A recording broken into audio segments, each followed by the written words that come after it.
আমার বাড়ি ওটা বাড়ি নয়, ওটা একটা সোনার খাঁচা, যেখানে আমাকে বন্দি করে রাখা হয়েছিল। আমাকে আটকে রাখতে চাও ওখানে? না, আমি ওখানে আর যাব না। আমি আমার ভাইয়ের কাছে যেতে চাই, নিজের বাড়িতে যেতে চাই। আমাকে মিথ্যে বলেছ, অনেক বড় মিথ্যে বলেছ। ওই মিথ্যেটা আমি বাধ্য হয়ে বলেছি। আমার কাছে আর কোনো পথ খোলা ছিল না। আমাদের কাছে সবসময় দুটো রাস্তা থাকে, একটা মিথ্যের রাস্তা যেটা সহজ হয়, আর একটা হলো সত্যির, যেটা কঠিন। কিন্তু তুমি তো মিথ্যে বলে সহজ রাস্তা বাঁচলে। সহজ পথ বেঁচেছি একজন স্ত্রীর কাছে তার স্বামীর জন্য দ্বিতীয় স্ত্রী খোঁজা, সেই মেয়ের বাড়িতে সম্বন্ধ নিয়ে যাওয়া, তাকে রাজি করানো, বিয়ের সমস্ত প্রস্তুতি নেওয়া। এটা সহজ পথ কি করে হতে পারে ফুল?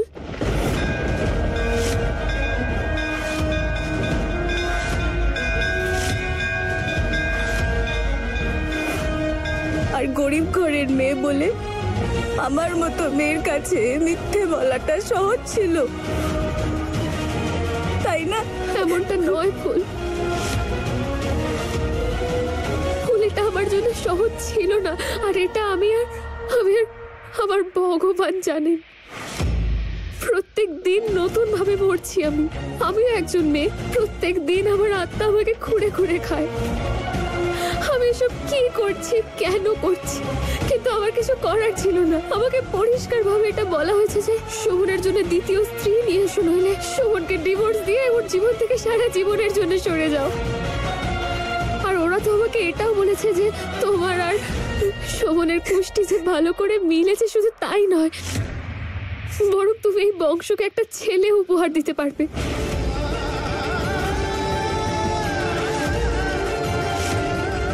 আর এই কারণেই আমি শোভনের জন্য বিয়ের প্রস্তাব নিয়ে তোমাদের বাড়িতে গিয়েছিলাম। আমি কি করতাম বলো?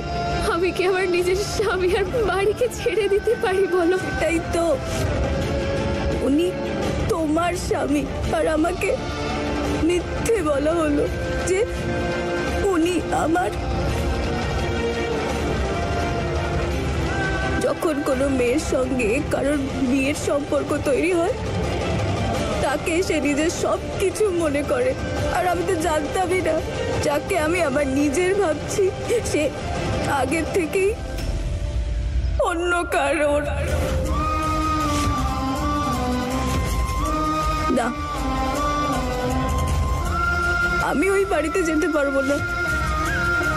আমাকে আমার বাড়িতে যেতে হবে। ওরা আমাকে বাধ্য করেছে এই মিথ্যেটা বলার জন্য, নয়তো আমি কখনো এরকমটা করতাম না। কিন্তু আজ তো সব সত্যিগুলো তুমি জেনে গেছো, তাই না ফুল? তাই এখন আমি তোমাকে বাকি সত্যিটা বলে দিতে চাই। একজন স্ত্রী আরেকজন স্ত্রীকে মনের মধ্যে চেপে রাখা সব কিছু বলতে চায়, শুধুমাত্র এই আশায় যে হয়তো তুমি সব বুঝবে। যদি আজ তুমি এই বাড়ি ছেড়ে চলে যাও, তাহলে ওরা সবাই মিলে নতুন আরেকটা ভুল নিয়ে আসবে। ওই নতুন মেয়েটা ও তোমার মতো সবকিছু ছেড়ে ছেড়ে চলে যাবে না। ওই মেয়েটা হাসি মুখে এই সম্পর্কটাকে মেনে নেবে। তখন আমার কি হবে ফুল?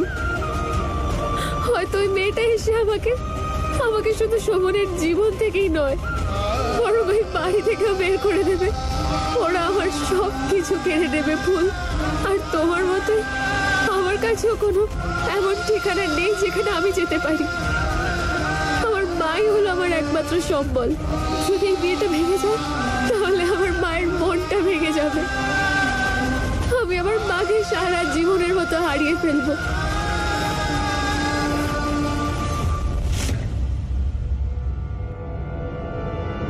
আমাদের দুজনের ভাগ্য এক সুতোয় গাঁথা। আমাদের দুজনের জীবন একে অন্যের সঙ্গে জড়িয়ে আছে। তোমার মতোই আমারও এক বিধবা মা আছে, খুব অসুস্থ, একা একা থাকে। তোমার মায়ের জন্য এসব সহ্য করা যতটা কষ্টকর হবে ততটাই কষ্টকর আমার মায়ের জন্য হবে। যদি আমার এই বিয়েটা ভেঙে যায়, আমার স্বামীকে আমি হারিয়ে ফেলি, তাহলে আমার মা সেটা সহ্য করতে পারবে না। আমার মাকে আমি হারিয়ে ফেলবো, মরে যাবে আমার মা।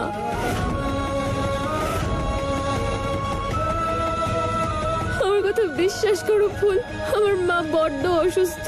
আমার মায়ের জীবনে শুধু শুধু একটাই শান্তি যে ওনার মেয়ে একটা খুব ভালো সংসারে জীবন কাটাচ্ছে। স্বামী আমার সংসার যদি সবকিছু হারিয়ে ফেলি, তাহলে উনি সহ্য করতে পারবেন না। আমাকে শুধু শুধু কিছুটা সময় দাও ফুল। আমি আমি আমি সবকিছু ঠিক করার আপ্রাণ চেষ্টা করব। আমাকে শুধু 3 মাস সময় দাও, আমি সবকিছু ঠিক করে দেবো। তুমি যা বলবে করব। তোমার মাকে নিয়ে তুমি যা যা স্বপ্ন দেখেছো, সেই সব স্বপ্ন পূরণ করার চেষ্টা করব আমি, যা তুমি স্বপ্নেও কখনো ভাবনি। একজন স্ত্রী আরেকজন স্ত্রীর কাছ থেকে মাত্র 3টে মাস সময় চেয়ে নিচ্ছে ফুল। ফুল, তুমি কি আমাকে দেবে তোমার জীবনের 3টে মাস সময়?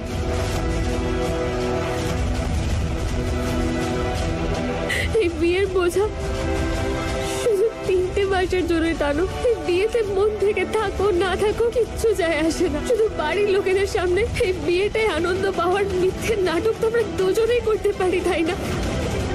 আমি তোমাকে কথা দিচ্ছি, এই বিপদ থেকে উদ্ধারের কোনো না কোনো উপায় আমি বার করবই।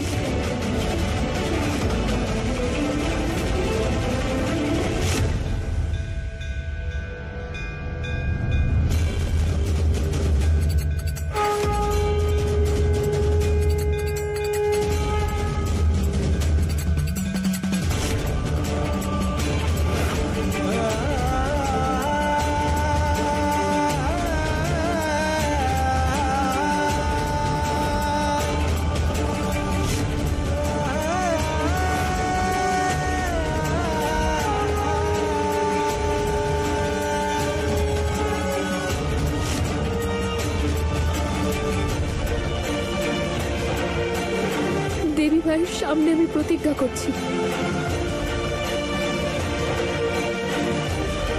ফুল, আমি যে করেই হোক এই 3 মাসের মধ্যে তোমাকে এই বিয়ে থেকে মুক্ত করার আর নিজের বিয়েটাকে রক্ষা করার কোনো না কোনো উপায় খুঁজে বের করব।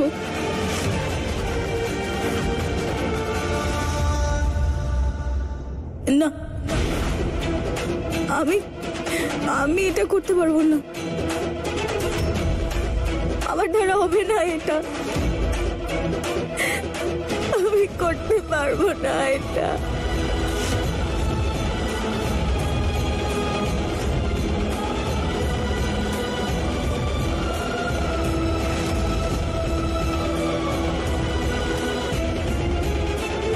না,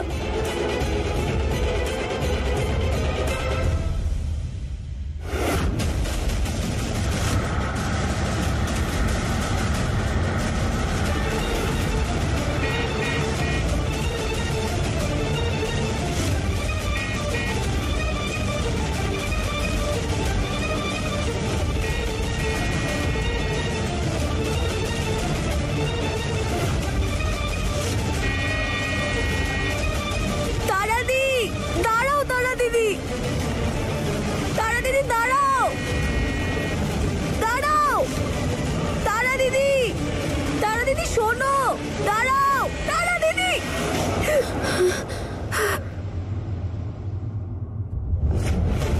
কেন বাঁচালে তুমি আমাকে? মরে গেলেই ভালো হতো।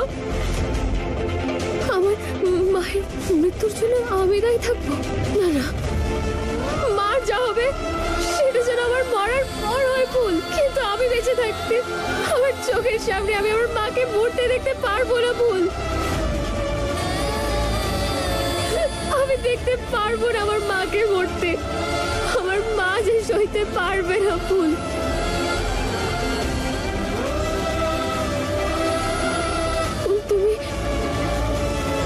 তুমি যখন আমার সিঁদুরের অধিকারের ভাগ নিয়েছো, তখন আমার সুখ দুঃখের ভাগও নিতে কেন পারবে না তুমি?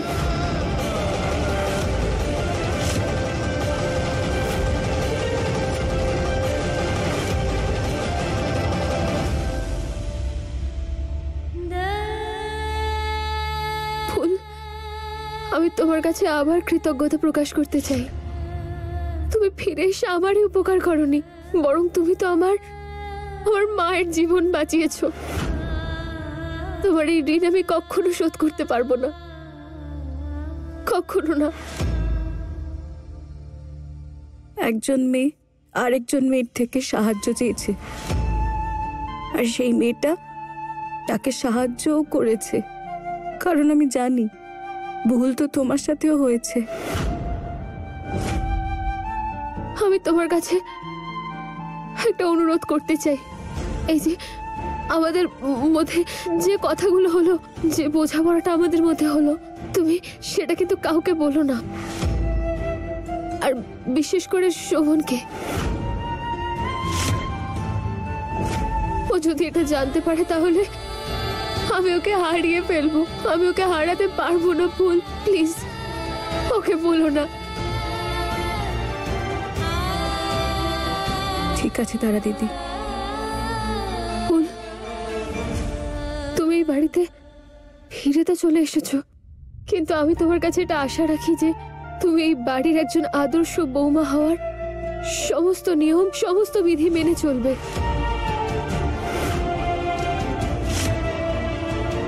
মানবে তো ফুল?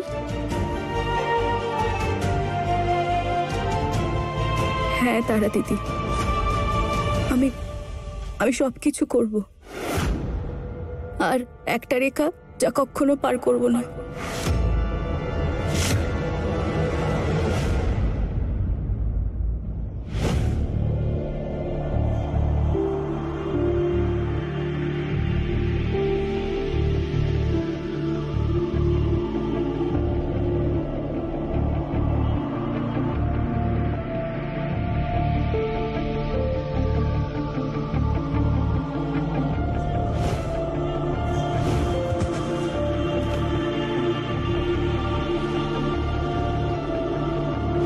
আমি না চাইতেও এই সব কিছু হয়ে গেল। তোমার চাওয়া না চাওয়ায় কি এসে যায় বাবা? পরিবারের বাকিরা তো এটাই চায়।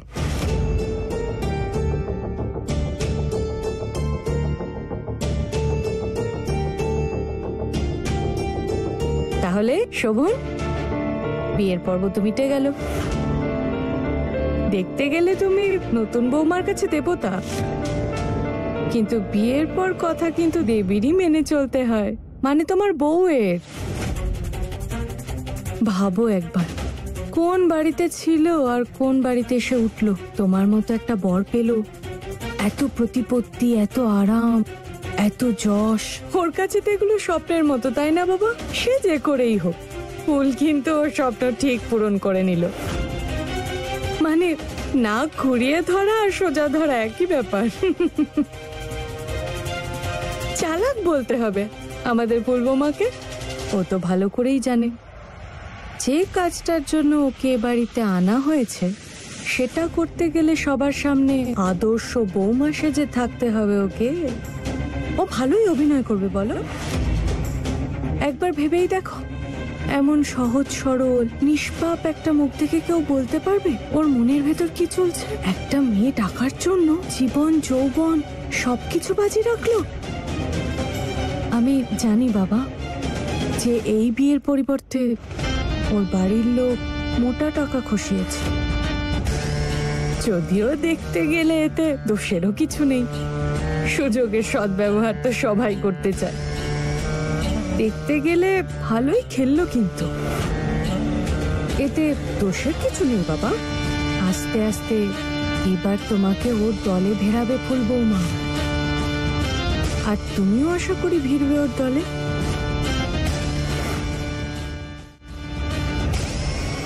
না ছোট মা, এক ছাদের নিচে একই ঘরে থাকবো, কিন্তু ওই মেয়েটির সঙ্গে সম্পর্ক তৈরি হওয়ার কোনো সম্ভাবনাই নেই। আমার জীবনে ওর কোনো ভ্যালিউ নেই। আমি শোভনবাবুকে আমাকে স্পর্শও করতে দেবো না। কোনো সম্পর্ক হবে না ওর সঙ্গে আমার। এই পরিবার আমার থেকে কোনো বংশধর পাবে না।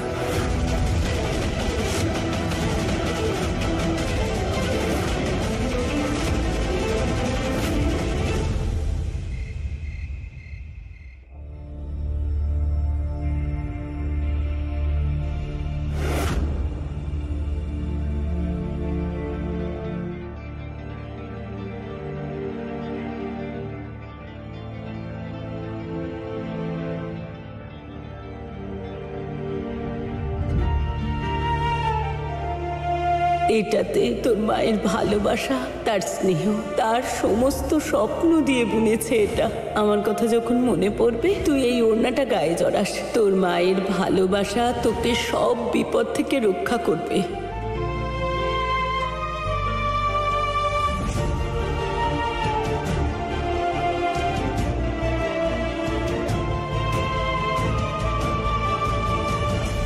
মা আমার সাথে না থেকেও আমার কাছেই আছো। আমি জানি আমি নিজের জন্য একটা কাঁটা ভরা রাস্তা বেছেছি, যেখানে অনেক ক্ষত তৈরি হবে, অনেক কষ্ট সহ্য করতে হবে। কিন্তু আমি তোমাকে আর নিজেকে কথা দিচ্ছি যে আমার ধর্মে আর কর্মে কখনো কোনো কমতি থাকবে না। না আমার সাহস কমবে, না আমার সিদ্ধান্ত বদলাবে। তুমি তোমার ফুলকে অনেক শক্তিশালী বানিয়েছো মা, যে সবকিছু সহ্য করেও স্বাভাবিক থাকবে।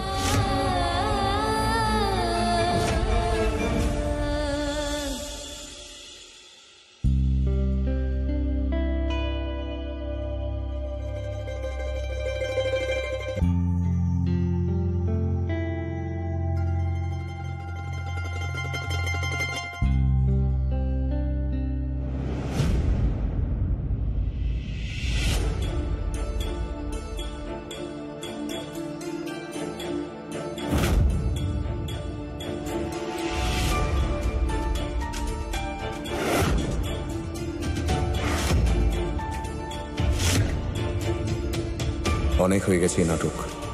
ওই ঘর, এই আরাম, এই যশ চাই শুধু। ও সবই পাবে, শুধু পাবে না আমাকে।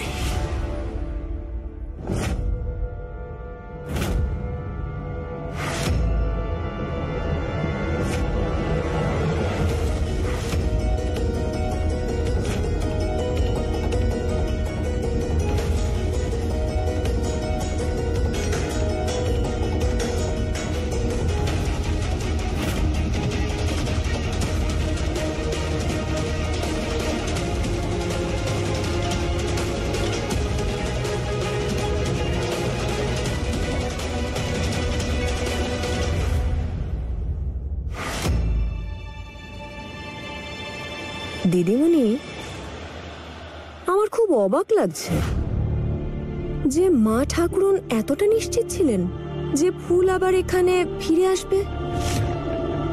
মানে মাথায় ঢুকলো না। মানে যে ফুল বাড়ি ছেড়ে পালিয়ে গেল সে নাকি আবার বাড়িতে ফিরে আসবে। আমি জানি মা ঠাকুরন কেন এতটা আত্মবিশ্বাসী ছিলেন। যখন ফুল বাড়ি থেকে পালালো, তারপর যখন পুলিশ এলো, তখন মা ঠাকুরন আমাকে বলেছিলেন, আর যা যা হয়েছে তার জন্য দায়ী শুধু তুমি। তোমার একটা মিথ্যে সব শেষ করে দিয়েছে।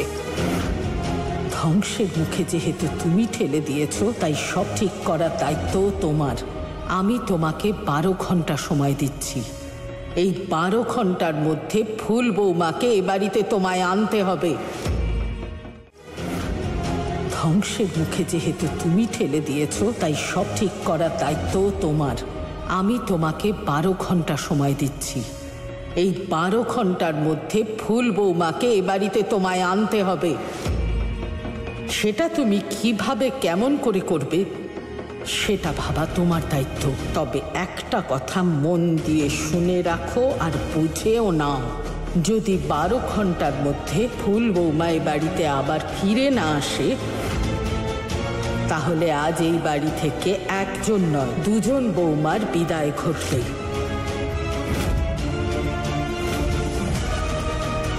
আমি ফুলের পেছন পেছন গেলাম, ওকে বোঝালাম আমি কতটা অসহায়, ওকে আমার অবস্থা, আমার দুর্বলতার কথা পরিষ্কার করে বললাম, ওকে আমি আমার পরিবারের সবটা খুলে বললাম।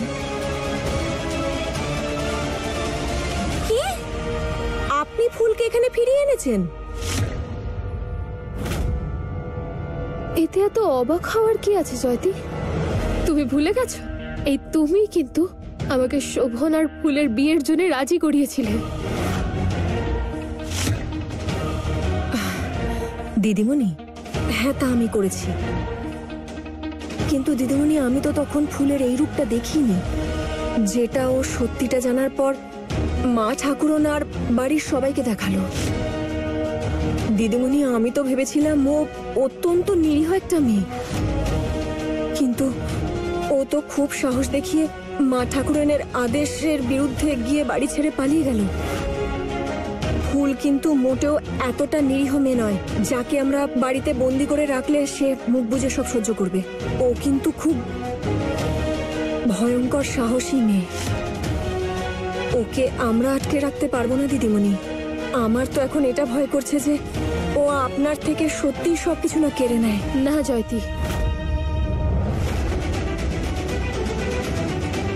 আমি ফুলকে খুব ভালো করে চিনেছি।